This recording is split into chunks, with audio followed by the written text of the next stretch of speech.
നമ്മൾ മിക്കവർക്കുള്ള ഒരു പ്രശ്നമായിരിക്കും അല്ലേ, ഓവർ തിങ്കിങ് എന്നുള്ളത്. എനിക്കും ഇടയ്ക്ക് ഉണ്ടാവാറുണ്ട്.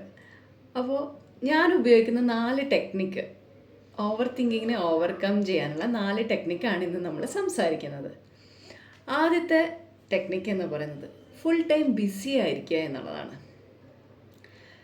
നമുക്കറിയാം, അലസനായിരിക്കുന്നവരുടെ മനസ്സ് ചെകുത്താൻ്റെ പണിപ്പുരയാണെന്ന് നമ്മൾ കേട്ടിട്ടുണ്ട് അല്ലേ. അപ്പോൾ നമ്മൾ ബിസി ആയിരിക്കുമ്പോൾ നമ്മളെ ഒത്തിരി തിങ്ക് ചെയ്യാൻ നമുക്ക് സമയം ഉണ്ടാവില്ല. നമ്മൾ നമ്മളെ തന്നെ ബിസി ആക്കുക എന്നുള്ളതാണ് ആദ്യത്തെ ടെക്നിക്ക്. രണ്ടാമത്തെ technique live in the present moment, അഥവാ മൈൻഡ്ഫുൾനെസ്സിൽ ജീവിക്കുക എന്നുള്ളതാണ്. അതായത് നമ്മൾ എന്ത് കാര്യം ചെയ്യുമ്പോഴും അതിൽ ഫുള്ളി ഇൻവോൾവ് ആയിട്ട് ഇരിക്കാനായിട്ട് ശ്രമിക്കുക. ഫോർ എക്സാമ്പിൾ, നമ്മൾ ഭക്ഷണം കഴിക്കാനിരിക്കുക എന്നിരിക്കട്ടെ. അപ്പോൾ നമ്മളത് വാരി വലിച്ച് തിന്നാതെ ഓരോ കറിയും ആസ്വദിച്ച്, ഓരോ അന്നത്തെയും ആസ്വദിച്ച് വളരെ സ്ലോലി കഴിക്കുക. മൊബൈലൊക്കെ മാറ്റി വെച്ച് വേറെയുള്ള സംസാരങ്ങളൊക്കെ കുറച്ച് നമ്മൾ അതിലേക്ക് തന്നെ കോൺസെൻട്രേറ്റ് ചെയ്തിട്ട് കഴിക്കാനായിട്ട് ശ്രമിക്കുക. അങ്ങനെ ഓരോ കാര്യങ്ങളും നമ്മൾ ചെയ്യുന്നത് മൈൻഡ്ഫുൾനെസ്സിൽ ചെയ്യാനായിട്ട് ശ്രമിക്കുക. മൂന്നാമത്തെ കാര്യം എന്ന് പറയുന്നത് ഫോക്കസ് ഓൺ യുവർ ഗോൾസ് എന്നുള്ളതാണ്.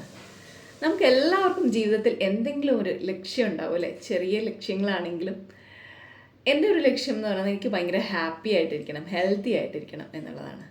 അപ്പം ഞാനതിങ്ങനെ ഇടയ്ക്കിടയ്ക്ക് പറയും, I am happy, I am healthy, I am happy, I am healthy എന്ന് തന്നെ അതൊരു പാട്ട് പോലെ പറഞ്ഞുകൊണ്ടേയിരിക്കുക, പാട്ട് പോലെ പാടിക്കൊണ്ടേയിരിക്കുക.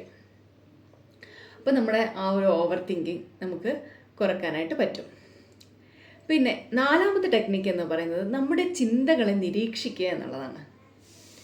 നമുക്കറിയാം, നമ്മുടെ ചിന്തകളെ നമ്മൾ കയറൂരി വിട്ടാൽ നമുക്ക് അന്തം കുന്തം ഉണ്ടാവില്ല അല്ലേ. പക്ഷേ നമ്മൾ ഫോർ എക്സാമ്പിൾ നമ്മുടെ ക്ലാസ്സിൽ ടീച്ചർ ഉണ്ടാകുമ്പോൾ കുട്ടികളെല്ലാം വളരെ ശാന്തമായി ഇരിക്കും അല്ലേ. പക്ഷേ ടീച്ചറൊന്ന് ക്ലാസ്സിന് പുറത്തു പോയാൽ ഉടനെ കുട്ടികളെല്ലാം അങ്ങോട്ടും ഇങ്ങോട്ടും ബഹളം വയ്ക്കും. അതുപോലെ തന്നെയാണ് നമ്മുടെ തോട്ട്സ് എന്ന് പറയുന്നത്. നമ്മൾ അതിനെ ഒന്ന് നിരീക്ഷിക്കാൻ തുടങ്ങിയാൽ അത് നല്ല അച്ചടക്കമുള്ള കുട്ടിയെ പോലെ പെരുമാറും എന്നുള്ളതാണ്. അപ്പോൾ ഈ 4 ടെക്നിക്ക് നിങ്ങളൊന്ന് യൂസ് ചെയ്ത് നോക്കൂ. നിങ്ങൾക്ക് നിങ്ങളുടെ ഓവർ തിങ്കിങ്ങിനെ ഓവർകം ചെയ്യാൻ പറ്റും. Thank you.